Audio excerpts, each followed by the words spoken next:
Hey guys, welcome back to another Dragonheir Silent Gods video. We're now on day 13 of Season 4 and things are starting to get a little bit more interesting now because we are able to pick up a lot more legendary gear through crafting. So today I'm going to be showcasing the VORTEX team that I'm currently using on Stage 3. Before I get into that though, I just want to say a massive thank you to Dragonheir Silent Gods for sponsoring this video. If you are interested in giving the game a try, please do click the link in the description or the pinned comment and get involved today. At the start of Season 4, I was playing around with lots of different things and I wasn't really sure which direction to go with my VORTEX team.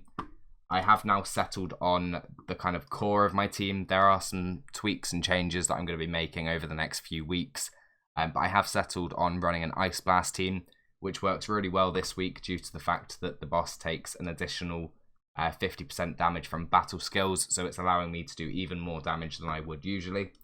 As you can see, yesterday I placed 43rd with this team.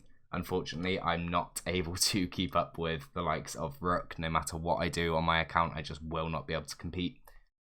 So as long as I get a relatively decent finish, I'm very happy with that. And obviously 43rd to me is suitable. So the team that I'm currently using, it's a little bit support heavy, and the reason for that is one of the heroes that I'd like to bring into my team is not actually obtainable yet. So I'd like to be able to run a second damage dealer, and the one I want to use for that is Nadja, and she is a Ice Blast epic. She's either from Meander from getting to stage 60 or from Pillar of Trials. We don't know exactly which one yet. But as soon as I do get her, then I will be dropping out Aladia, and I will be running with an additional damage dealer instead. So if I just quickly check that everybody's wearing their gear quickly, and then I'll run through it. I just need to give Aladia her artifact. In terms of artifact on her, I am using the Rift Hourglass just to increase her accuracy. So if we run through the skills and why I'm using these heroes, and then obviously we'll look at builds. So Aladia is in here mostly because of her passive skill. So every time an ally takes damage with a shield, there's a chance to apply attack penalty 2 on the attacker for 10 seconds. As well as that, obviously she's giving shields herself. However, I've not got her built with much enlightenment, which her shields do scale on. So as you can see here, 12% targets max HP and 2,500% enlightenment. So I'm not getting a huge amount of value from her shields. Thankfully, I do get that elsewhere. But she's mostly here as my attack penalty at the moment, just until I can drop her for an extra damage dealer. In terms of sets, because she's placing attack penalty so frequently, I've got her in the Cyril set. And the reason for that is it is permanently giving my team the increased attack buff, so 15% additional attack. The the uptime of that from her having that set is absolutely huge. Just to check, no, so I wanted to see if I could potentially reduce her skill timings because of the hourglass, but it's not going to be very possible. Not until I can get some obviously more skill haste. In terms of runes, obviously she is wearing an enlightenment rune at the moment and an accuracy rune on the negative. And outside of that, just HP and defense to make her as tanky as I can. Next up, I've got my Philosia. So Philosia is my main support in this team. As you can see, she's built with a good amount of HP, defense and enlightenment. The reason for that is her shields all scale on enlightenment. And she does shields on her ultimate skill and her battle skill, so I'm getting very frequent shields from her. I'm also getting defense up to allies within range. So the positions of my team are really important to make sure that everybody in the team is getting that defense up from her battle skill. Philosia is incredibly strong, and as a support, obviously, as you can see, not only shields, she is bringing damage reduction as well, which pairs perfectly with the Aurelium Vest artifact. So shields granted by her will also reduce the damage done to the ally by 17.5%. So I'm getting a huge amount of damage reduction and a huge amount of shields from her, to the point that I don't actually need much healing. You'll see my next hero is actually a healer, and in terms of the meter at the end, you'll see that Asta doesn't actually need to do any healing because so much of that damage is being mitigated or shielded. So speaking of my next hero, obviously Asta here is built with the Ancestral Protection set. That is to take a share of the damage that everyone else is taking, whilst also gaining a 15% damage reduction herself. In terms of build, all of Astaeon's healing comes from her max HP, so 3.5% of her max HP every second to all allies. So you want to bump her HP up as much as possible, whilst also obviously making sure you've got a good amount of defense. Unfortunately, because of the amount of HP you're pumping into her, she is going to be taking the Call of Lightning hit from the boss. So you want to make sure that you do have a good amount of defense, obviously, to mitigate that. But in terms of artifacts, I've got her in the Solar King's Horn. The reason for that is obviously her healing does scale on HP, so the primary stat here is perfect for her. But as well as that, because she's healing frequently with the multiple ticks, you're getting a really good uptime on the Solar King's Horn buff, so 15% additional damage on the rest of my team. So the main thing about Asta, though, that I've completely forgot to mention so far is her passive skill.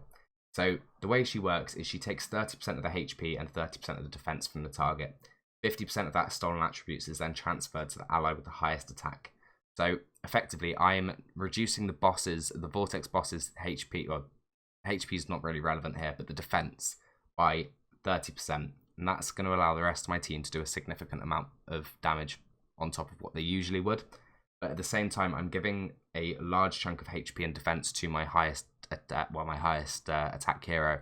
So I'm able to keep my damage dealers alive for a lot longer during the fight and be able to obviously do more damage that way.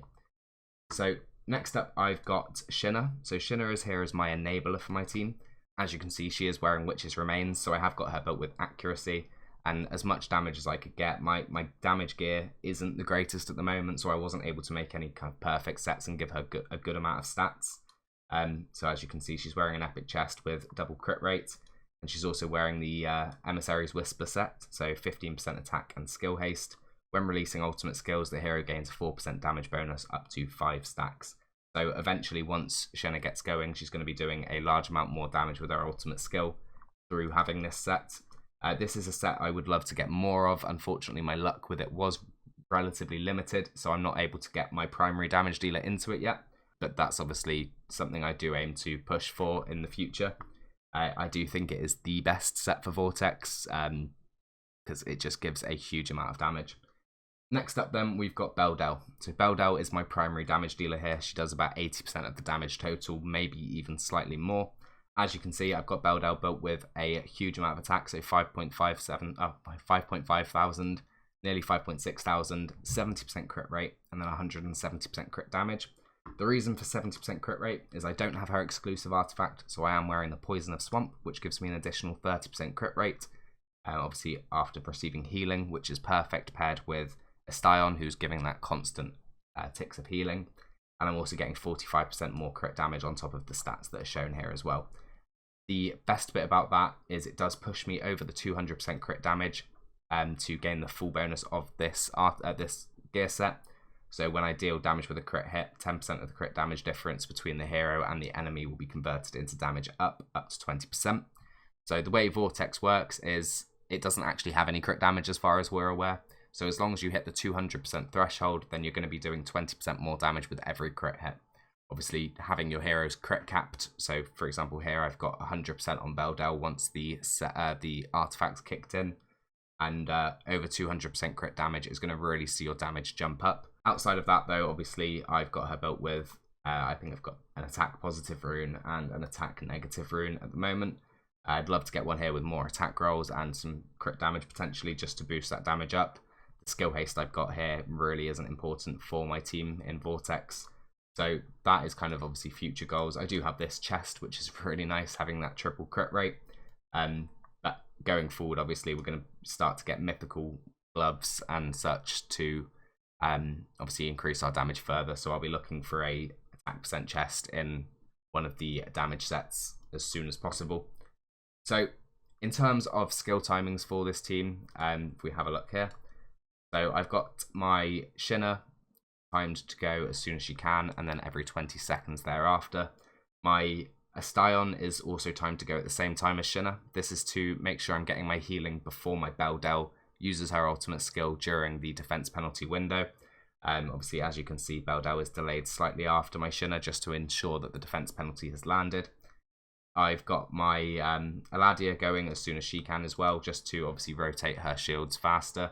And as well as that, it does work out that she's kind of refreshing her shields as Felosia's ultimate shields wear off. So Felosia is timed at 21.5.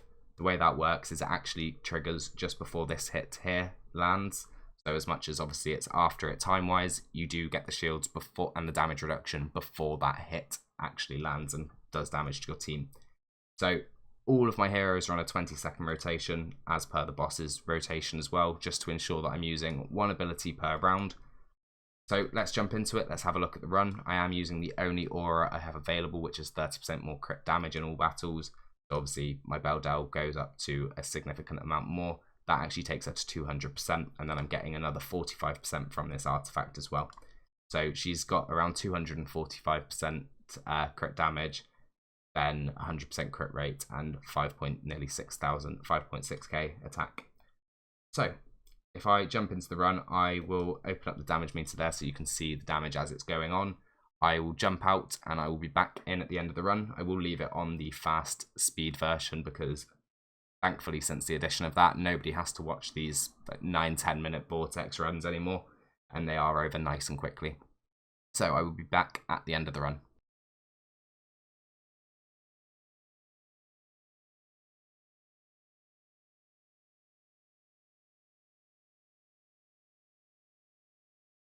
And there we go. So I've jumped up another kind of 5 to 6 million damage from yesterday's runs. Obviously that does come from the addition of negative runes that we unlocked today. So as you can see, Beldel doing 80.4% of the damage, with Shinner doing 15%. The rest obviously is kind of split between the 3 supports. Just to kind of highlight what I mentioned about the healing output, due to the amount of shields and damage reduction I'm getting, the amount of healing a Styon's actually able to do is very minimal. She can actually heal a significant amount, but because there is no damage to heal until kind of the end stages where I do lose people very quickly from full health, it's not really very impactful because there's nothing to top your heroes back up from. But obviously Philosia is an incredible support, and the amount of damage I'm gaining from having a Styon in the team is phenomenal. Like I said, I do plan on getting rid of Aladia and bringing in another damage dealer instead, just to kind of hopefully, obviously I will survive less time, but I'm hoping that extra damage dealer in that time will be able to kind of beat the difference from the time survived and take my team up to another level. Obviously as soon as I get the epic from Faye or Pillar, wherever it is, then I will do an updated video on my Vortex. By that point we will be on Vortex 4, and I'll do a kind of in-depth guide on the team I'm using and suitable replacements that you could use. Obviously in terms of Ice Blast, if you don't have Shinner, you can only enable 1 damage dealer with Bledin, but if you are lucky enough to have Shinner, then you'll be able to enable 2 damage dealers at the same time. So that is all for this video, and obviously the team I'm running at the moment. If you are interested in getting involved in the game, remember, please do click the link in the description or the pinned comment. And once again, just a massive thank you to Dragonheir Silent Gods for sponsoring this video. I'll see you in the next one.